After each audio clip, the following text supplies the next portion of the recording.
Hey everybody, Jacques here from Moncton Guitar Repair. Looks like today we're going to do something on feeding and care of your acoustic or electric guitar. Honestly, the only thing that your guitar really needs is water. Guitars are built at approximately 45% humidity, and they work best and will be the most stable if they're kept at or close to that. A difference in humidity of 5% more or less can start to manifest itself as problems. Well, there's a couple of things that really are important. Number one is you need to get yourself a humidifier. Now, Planet Waves makes these ones here.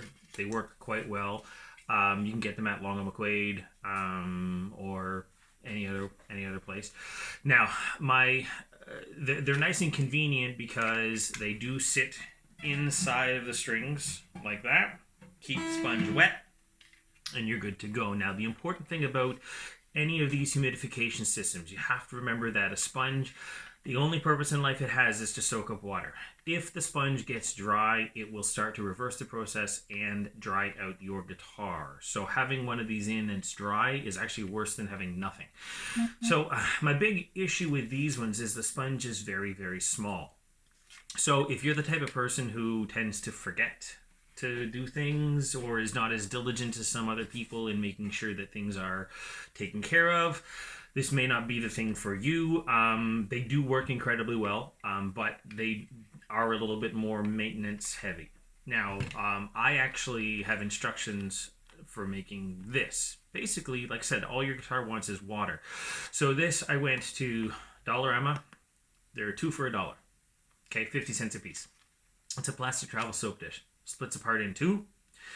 And there is a cellulose sponge on the inside. Now, what's important is it needs to be a cellulose sponge. I cannot stress that enough. The normal, regular, plasticky kitchen sponges, they don't hold water at all. And I've actually seen cases where the water had actually leaked out and damaged the guitar. So I can't stress it enough. Now, cellulose, the cellulose sponges, they hold about 7 times as much water as the regular sponges, but also the cellulose has antibacterial properties and will help prevent mold from growing. And these things are massive compared to the Planet Waves one. Okay, there's about 10 of these in this. So it's going to last you for at least a couple weeks. So it's really a great thing. So these are the boxes are 2 for $1 at Dollarama, but I mean any plastic box will work. I mean even a Ziploc bag with a couple holes in it will work. And cellulose sponge. Now you can get them at pretty much anywhere. Walmart, they sell them for a package of 4 is about $2.50, and it says right on it, multi-purpose cellulose sponge. If it doesn't say cellulose on the package, it probably isn't.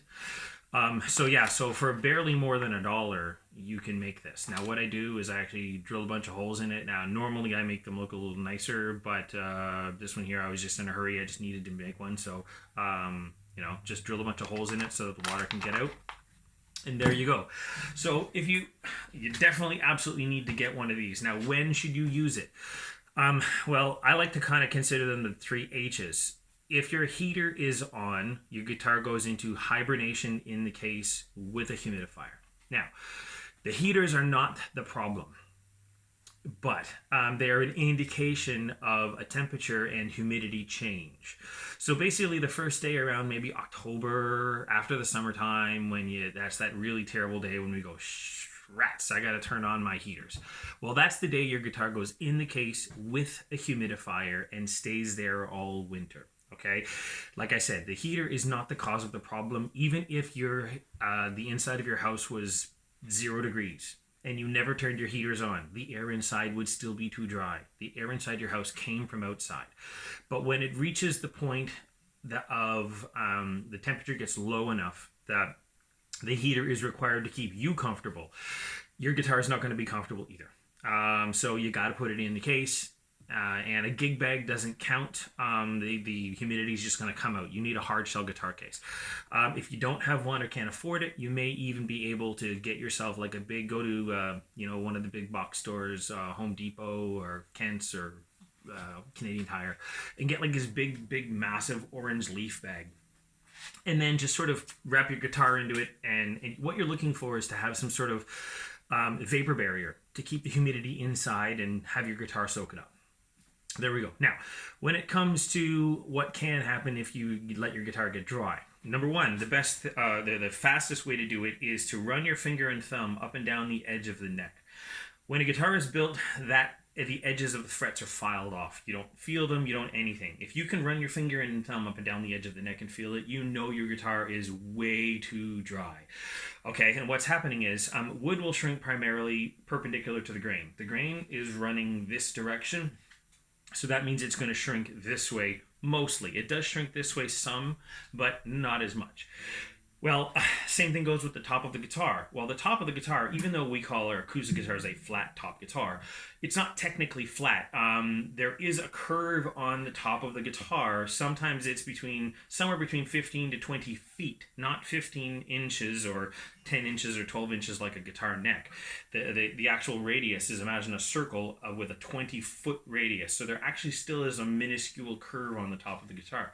Well, that technically means that the top of the guitar is ever so slightly too big or too long for the sides. So because a curved line is always a longer distance than a straight line. So what happens is the curve is like this, and as the guitar starts to dry out, the curve starts to flatten out and actually starts to sink into the guitar. So that can cause some some action problems, and all of a sudden you're going to notice that right up here around the 14th fret or so, 12 to 14th fret, you're going to notice all of a sudden you're getting buzzing I never got before. Well, when you rehumidify that guitar, the guitar is going to inflate again, and we're going to end up having everything will kind of go back to normal, if you're lucky. If you're really unlucky, right now I've got 7 or 8 guitars in the shop that have humidity related damage, because all of a sudden the top started to sink in, and then all of a sudden it ended up snapping the top. So I have to rehumidify the guitar, close that crack, and do a bunch of really expensive repair work on the inside to fix it. And that can be saved by $1. Okay, some of these repairs run into multiple hundreds of dollars, and it can, you've got this nasty, obviously I do my best to make the repair look as good as possible, but, there's always going to be some sort of external visible evidence that there was something going on, and that could have been saved by $1 and a little bit of water. So, now, one of the other problems is your frets, which I know sounds a little bit strange, but just work with me here. Imagine that you've got, actually here, I'll do this. Okay, so here we are. This is the slot that our frets, okay, you've seen 2 pieces of paper here. It's kind of hard to see, but I'll do my best. Okay, so we've got these 2 pieces of paper, and there's a little line here in the middle where your fret is sitting in. So it kind of is going to mess with your head a little bit, but whenever wood shrinks, any voids or places where there is no wood actually get larger. Things don't squish, things actually enlarge. And the way we can do that is, if you can see this little thing here, if I make the piece of wood, the paper is a piece of wood, if I make that larger, the actual distance between these 2 pieces increased. Okay, so it's actually getting larger. The void, I mean. So what does that mean with your frets? Well, all of a sudden, there's a slice along every one of your frets.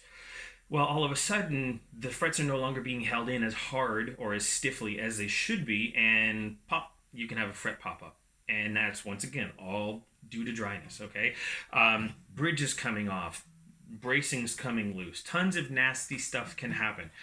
So definitely you need to keep your guitar humidified. I can't stress that enough. I'm sorry if I'm repeating myself, but I'm not kidding. January, February, March is some of my most busy times with the most expensive repairs, all because people are not taking care of them like they're supposed to. Now, as crazy as this sounds, The more expensive a guitar, the more fragile that it is. If you buy yourself a cheap, $100 guitar that's made out of plywood, there's so many layers of wood and glue, nothing is going to move. Everything is basically going to stay exactly perfect. Well, if you have a really expensive guitar, like a Gibson or a Larrivee, well, that's made with solid wood, solid pieces of wood. Now, the problem is the fact that they make the tops nice and thin, like Martin, for example, on their D35s, they use scalloped bracings. Now, scallops means they're literally removing parts of it to make the top as light as possible so that it can vibrate and get more sound, more volume. Well, that also makes it more fragile.